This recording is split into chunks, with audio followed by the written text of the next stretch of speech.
Bayangkan, di tengah gelapnya hutan belantara, langkah pasukan elit berhenti mendadak.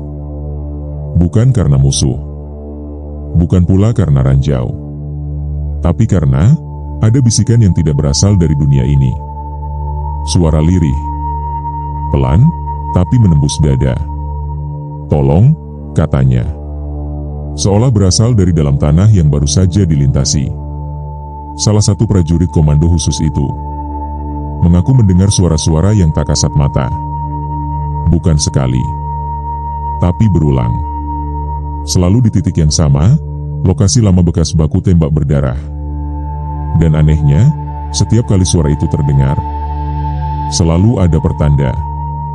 Entah ranjau tersembunyi, entah musuh yang mengintai. Apakah itu sekadar firasat? Apakah hanya halusinasi karena tekanan medan perang? Atau, mungkinkah ada makhluk tak terlihat yang selama ini membantu mereka bertahan hidup? Salah satu laporan menyebut, ada prajurit yang selamat dari tembakan jarak dekat, karena tiba-tiba tubuhnya terdorong ke samping. Tidak tahu kenapa, tidak tahu oleh siapa. Dan sejak malam itu, keyakinan mulai tumbuh dalam diam, bahwa di setiap peperangan, tidak hanya tubuh yang bergerak. Ada yang lain, yang ikut berperang, meski tak terlihat. Mereka menyebutnya, penjaga sunyi dari medan arwah. Tapi siapa mereka? Dan apa yang mereka inginkan? Belum ada yang tahu pasti. Sampai sekarang.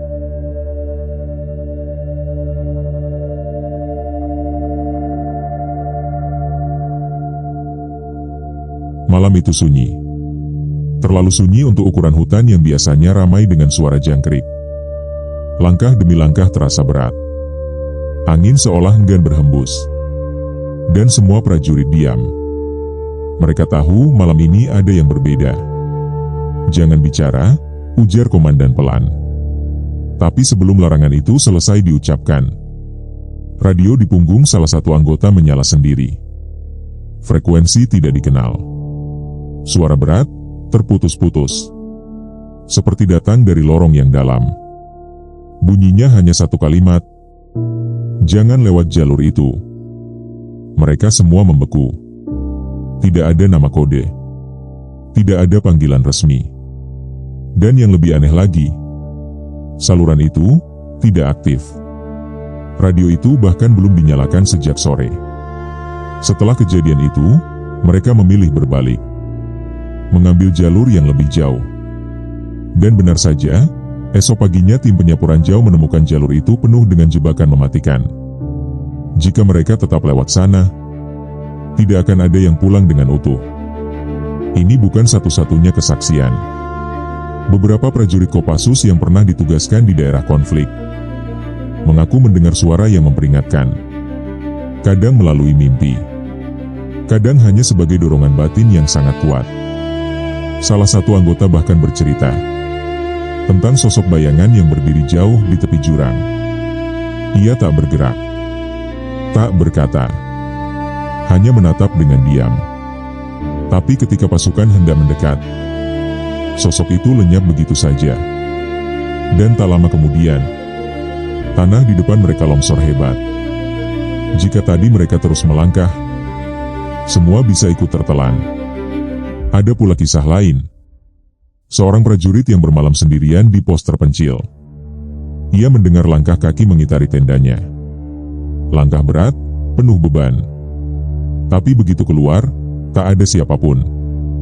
Hanya sisa jejak sepatu tua, dengan pola yang sudah tak lagi dipakai tentara modern. Kesaksian semacam ini terus berulang, tapi tak pernah dibicarakan secara resmi. Hanya menjadi cerita diam-diam, disampaikan dari senior ke junior, sebagai peringatan tak tertulis. Kalau kau dengar suara, jangan abaikan. Kalau kau merasa dituntun, ikuti saja. Karena kadang, yang menyelamatkan nyawa mereka bukan hanya senjata, bukan hanya latihan militer, tapi sesuatu yang tak bisa dijelaskan oleh taktik dan strategi. Sesuatu yang datang dari antara dua dunia, yang mungkin masih bertugas menjaga tanah tempat mereka gugur.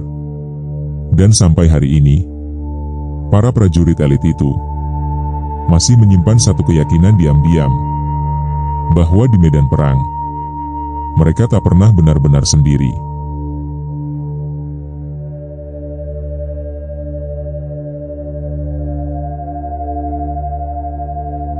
Ada sebuah operasi yang tidak tercatat di berita, tidak pernah dibicarakan secara resmi. Daerahnya terpencil, tanpa sinyal, tanpa peta, tanpa dukungan logistik rutin. Pasukan khusus itu dikirim hanya 5 orang, dengan misi senyap. Masuk, lalu lenyap. Jika gagal, tak ada evakuasi. Malam pertama, langit mendung. Hutan gelap seperti lubang waktu. Mereka berjalan tanpa cahaya, tanpa suara, menelusuri jalur yang hanya diketahui lewat intel kasar dan insting. Namun di tengah perjalanan, komandan tim tiba-tiba berhenti. Ia memejamkan mata, lalu berkata pelan, "Jangan lewat sana." Anggotanya bingung. Jalur itu adalah rute yang ditetapkan. Tapi komandan tetap bersikeras. Percaya saja, ada sesuatu yang menghalangi. Mereka pun berputar arah, lewat jalur yang lebih sempit, lebih berbahaya. Namun berhasil sampai di titik sasaran.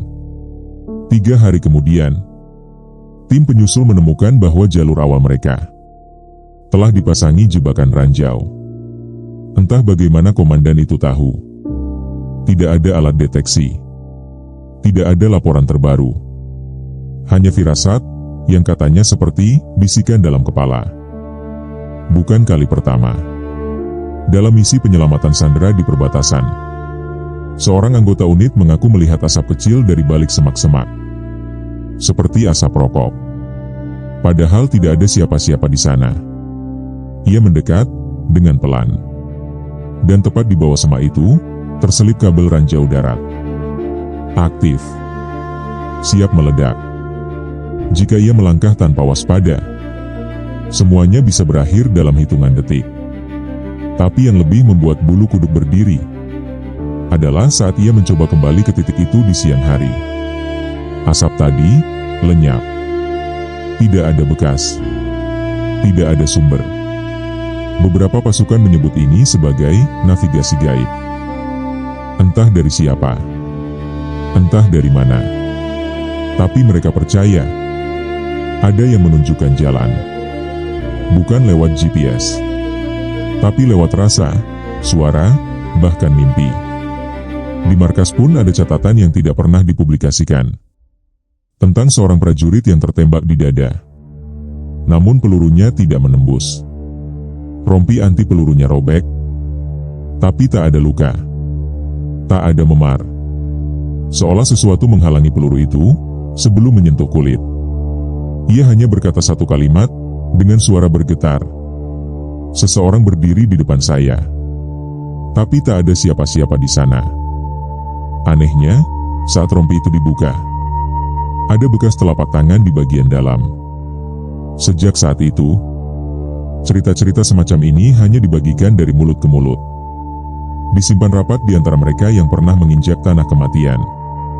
Karena tidak semua hal bisa dijelaskan oleh taktik dan prosedur. Kadang, yang menyelamatkan bukan pelatihan, tapi sesuatu yang lebih tua, lebih sunyi, dan lebih tahu medan perang daripada manusia manapun.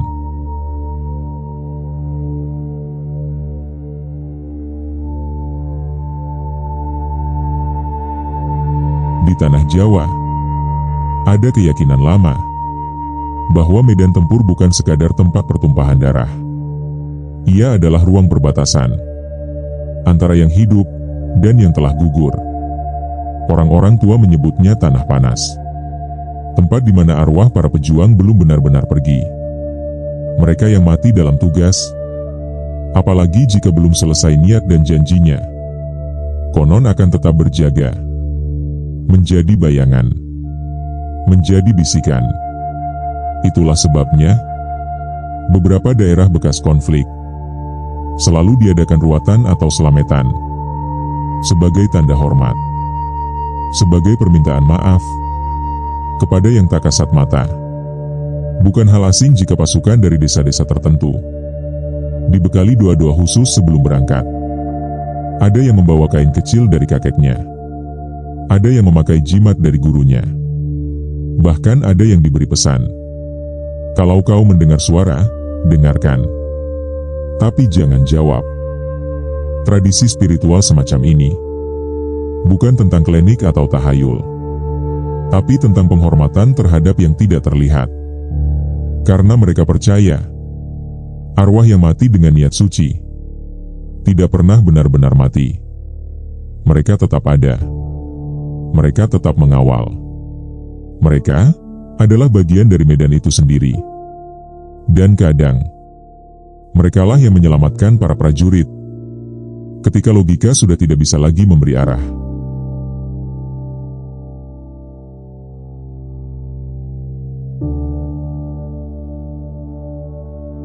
Tidak semua suara berasal dari alam gaib. Tidak semua bisikan datang dari arwah. Di dunia militer, ada satu istilah yang tak semua orang tahu. Delusi taktis. Ini bukan kegilaan. Bukan pula gangguan jiwa. Tapi kondisi ketika otak dipaksa bekerja di luar batas wajar. Bayangkan tubuh yang kelelahan. Tidak tidur selama 3 hari.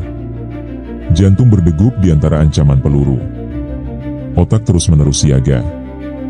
Dalam tekanan seperti itu, manusia bisa melihat apa yang tak ada, mendengar apa yang sebetulnya tak terdengar. Tapi, apa yang membuat semuanya menjadi membingungkan adalah ketika halusinasi itu mengarah pada keselamatan. Seorang tentara pernah mengaku, ia melihat sosok wanita tua berdiri di depan pohon besar. Tegak, diam, mengangkat tangan, seolah melarangnya melangkah. Ia berhenti, lalu memutar arah. Beberapa menit kemudian, wilayah itu dihantam tembakan dari atas bukit.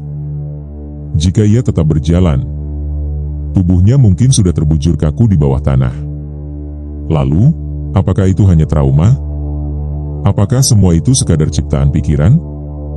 Psikolog militer mengatakan, pengalaman spiritual bisa muncul sebagai mekanisme perlindungan jiwa. Akal manusia mencari makna di tengah horor. Dan seringkali, makna itu muncul dalam bentuk yang tidak biasa. Tapi, ada satu hal yang tidak bisa dijelaskan.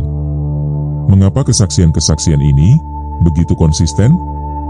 Mengapa pasukan dari tempat dan generasi berbeda mengalami pola yang mirip? Bayangan di hutan. Langkah kaki tak terlihat.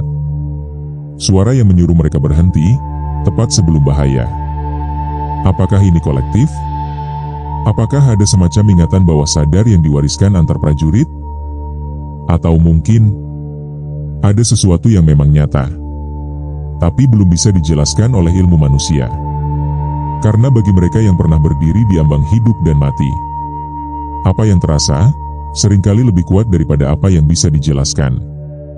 Dan mungkin arwah medan tempur itu bukan sekadar cerita penghibur di tengah trauma, tapi bagian dari dimensi lain yang hanya bisa disentuh oleh mereka yang pernah menatap kematian dari jarak sangat dekat.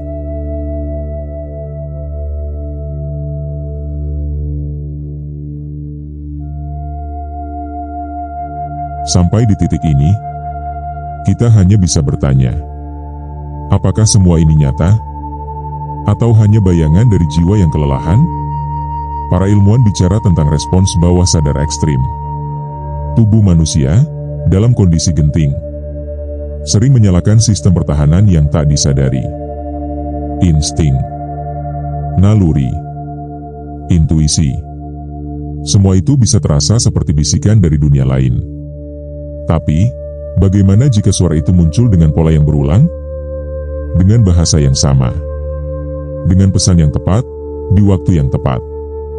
Apakah itu tetap bisa disebut ilusi?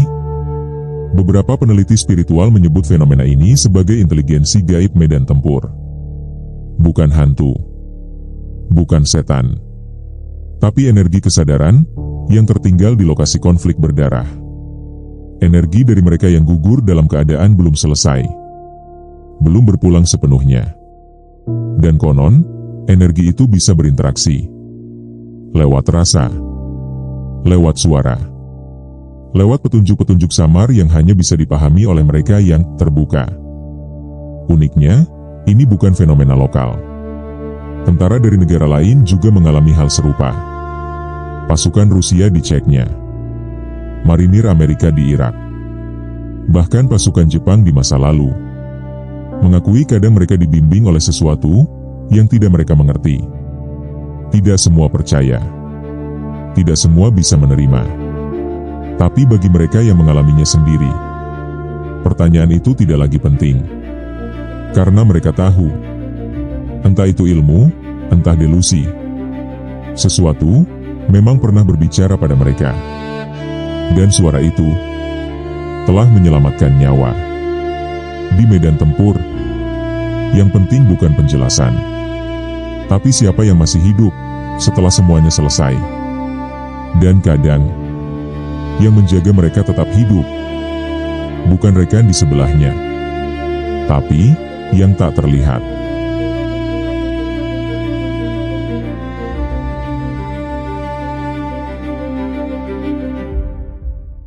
Di medan perang, bukan hanya manusia yang berjalan. Ada yang tak terlihat, tapi tetap menyertai.